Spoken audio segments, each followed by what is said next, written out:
बार समझ लेंगे। A and B are partners sharing profit and losses in the ratio of 3:2.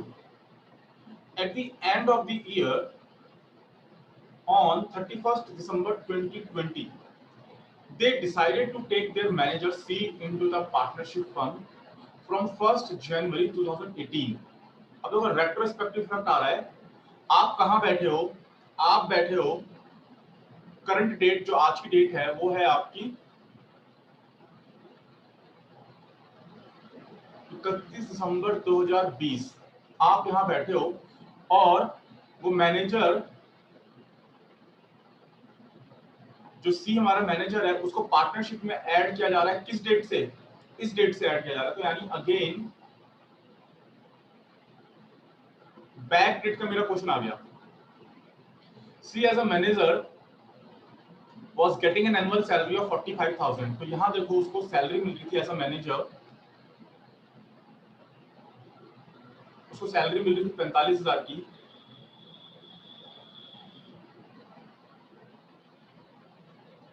है ना, 45,000 की सैलरी मिलती। He had also advanced rupees 3 lakh to firm by the way of loan। और उसने firm को loan दे रखा था 3 लाख का, जिसपे उसको इंटरेस्ट मिल रहा था 10%।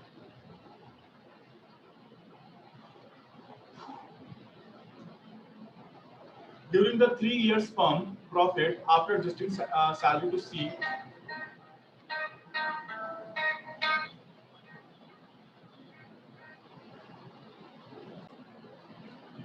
तो लोन उसने दिया है एज अ मैनेजर 3 लाख रुपए का, और उसके ऊपर उसको जो इंटरेस्ट मिल रहा है वो 10% का इंटरेस्ट मिल रहा है। और फिर लिखा है कि during the year 3 years firm's profit after adjusting salary to C, interest on loan and interest on capital were 2018 4 lakh. अब आपको 3 साल के प्रॉफिट दिए हुए हैं एडजस्टमेंट के बाद, यानी 2018, 2019 और 2020। हमें जो प्रॉफिट दिए हुए हैं वो 4 लाख का, 4 लाख ज्यादा ऊपर लिख दिया मैंने,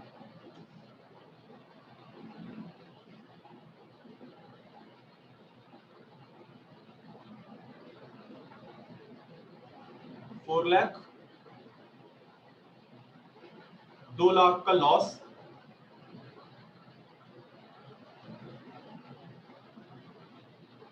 2 लाख का लॉस, और 2020 में उसको प्रॉफिट है 6 लाख का। ठीक है, चलो ठीक है, छोड़ दो। 6 लाख का प्रॉफिट है। आगे लिखा है कि अकॉर्डिंग टू न्यू एग्रीमेंट, अब एज पार्टनर, एज पार्टनर क्या होगा, ध्यान से देखो। According to the new agreement, C is to be given an annual salary of 35,000। तो एज अ पार्टनर उसको सैलरी मिल रही है 35,000 रुपए and 1/5 share in the profit. और जो प्रॉफिट है उसको 1/5 मिल रहा है। C's loan shall be treated as capital। तो जो उसका लोन है वो इस कैपिटल बन गई, यानी हम कैपिटल कहते हैं।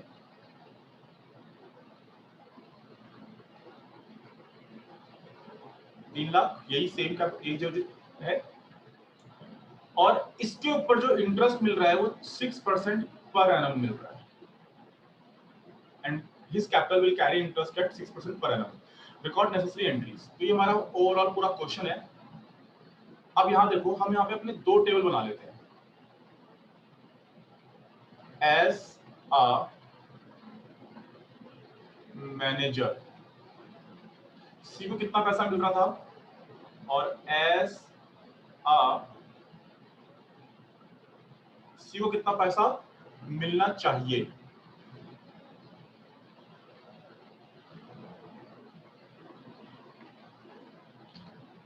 चलो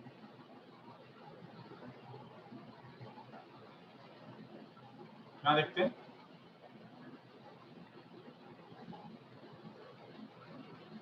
सबसे पहले जो सी को मिल रही है मैनेजर के तौर पे, वो मिल रही है सैलरी, और सैलरी मिल रही है एक महीने, सॉरी, पर एनम मिल रही है 45,000।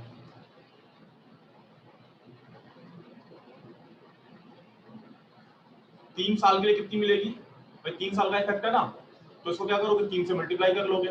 बताओ भाई कितना आएगा?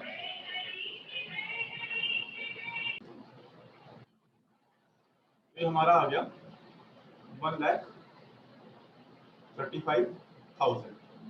अच्छा, और इसको मिलेगा इंटरेस्ट ऑन लोन। जो लोन दिया है भाई इसने कंपनी को 3 लाख का, ठीक है, उसके ऊपर लोन मिलेगा किसके हिसाब से? 10% के हिसाब से। तो अच्छा, ये लोन की डेट बताइए कि लोन किस तारीख को इसने एडवांस किया था? 1 जनवरी लिखा है, चलो हम मानते हैं पूरे साल का, तो पूरे साल का कितना आएगा? 30,000। 3 साल का कितना आएगा? 90।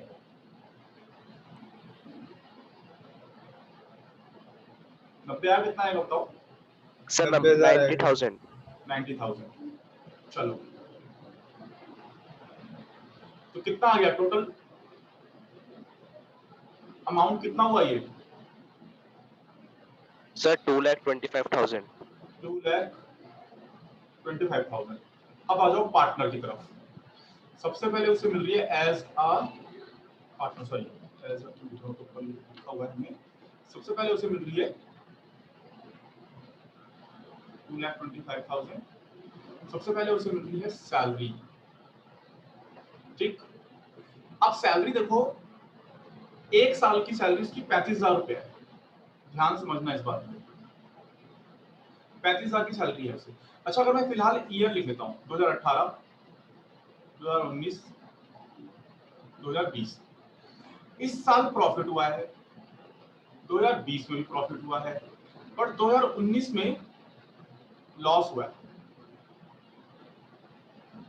2019 में क्या हुआ है? लॉस हुआ है। तो जो लॉस हुआ है, तो इस साल ना ही सैलरी दी जाएगी और ना ही इंटरेस्ट ऑन कैपिटल दिया जाएगा। इस बात को अच्छे से समझ लो। क्यों? क्योंकि जब लॉस हो गया तो एप्रोप्रिएशन तो होगा ही नहीं ना। बात ध्यान समझना, आपने profit and loss appropriation account बनाया है, और पार्टनर को आप जो भी इंटरेस्ट ऑन कैपिटल अलाउ करते हो, या कोई कमीशन या रेम्यूनरेशन, सैलरी, कुछ भी आप पार्टनर को अलाउ कर रहे हो, कहां से अलाउ करोगे? आउट ऑफ प्रॉफिट अलाउ करोगे।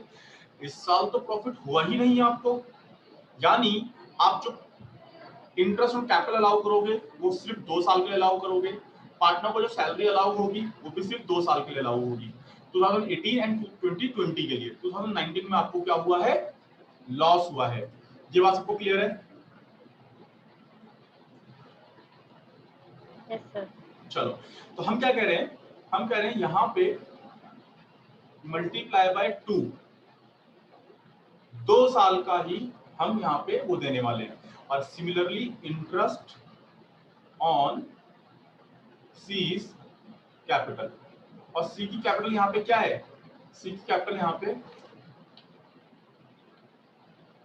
सी की कैपिटल वही उसके लोन को कैपिटल मान लिया गया है। 6% का इंटरेस्ट अलाउ होगा, बट सिर्फ 2 साल के लिए।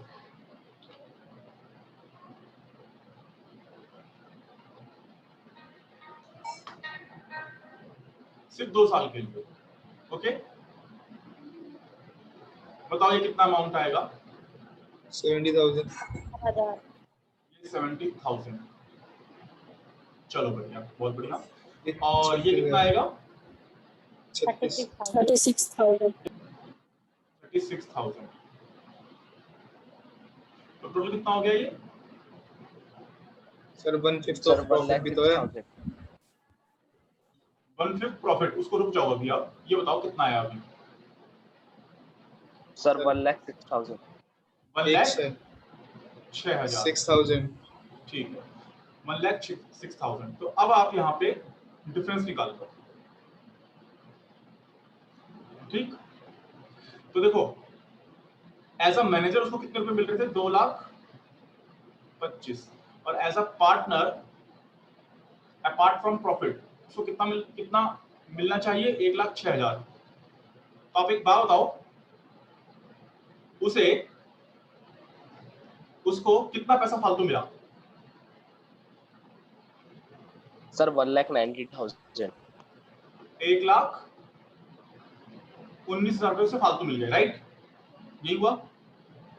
अब एक बात को ध्यान से समझना, अगर हम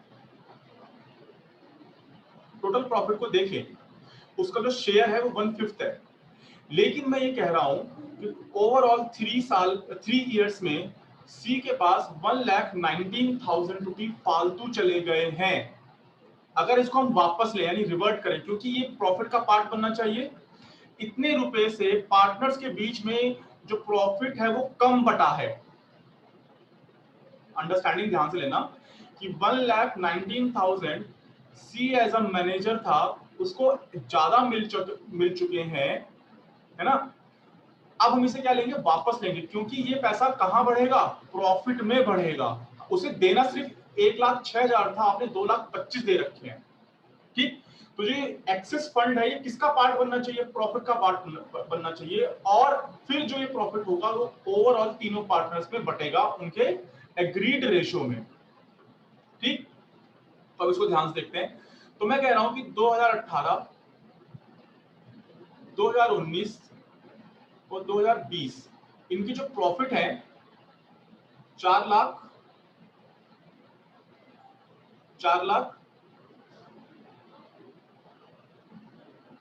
2 लाख और 2 लाख का लॉस है, और 6 लाख।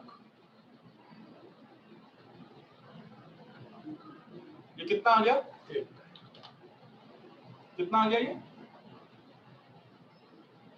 8 लाख। अब इसमें क्या कर दोगे आप, जो डिफरेंस आपने निकाला था ना, ये डिफरेंस ये ऐड कर दो, 1,19,000 कितना आएगा ये, 9,19,000।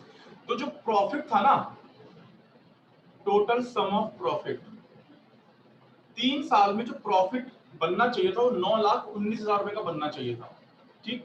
अब ये जो है पार्टनर्स के बीच में बढ़ जाएगा, लेकिन अभी हमें तो सिर्फ और सिर्फ सी का पता लगाना है ना, तो हम कह रहे हैं सी इज शेयर ऑफ प्रॉफिट, उसको 1/5 मिलना चाहिए, इन 3 साल के प्रॉफिट का 1/5 मिल जाना चाहिए। तो हम कह रहे हैं 3 साल में हमें प्रॉफिट हुआ 1,19,000, इसका 1/5 आप करोगे कितना आएगा बताओ?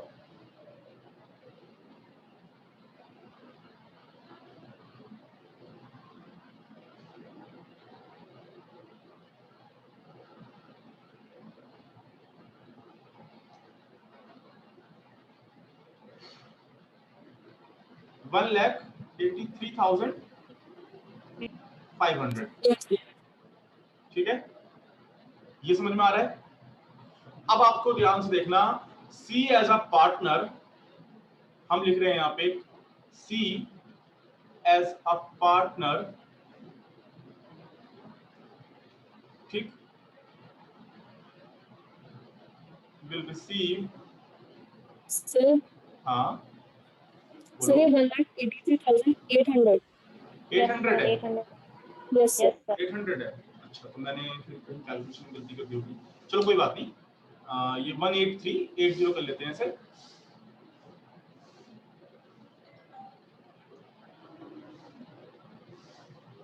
कर दिया, तो हम कह रहे हैं C as a partner will receive total profit as rupee या ऑफ रुपी 1,83,800, ठीक है? C is already credited with 1,19,000।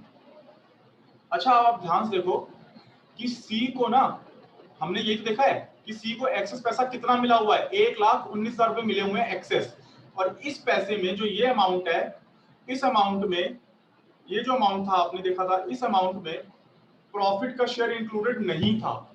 इसका मतलब अपार्ट फ्रॉम प्रॉफिट हम कह रहे हैं कि उसको इतना पैसा फालतू मिला हुआ है, कितना, 1,19,000। ठीक, आप ध्यान से देखो, सी के पास 1,19,000 रुपए ऑलरेडी गए हुए हैं, और उसको एज अ प्रॉफिट देना कितना था, 1,83,800। तो और कितना दोगे, तो हम यहाँ पे लिख लेंगे डिफरेंस इन अमाउंट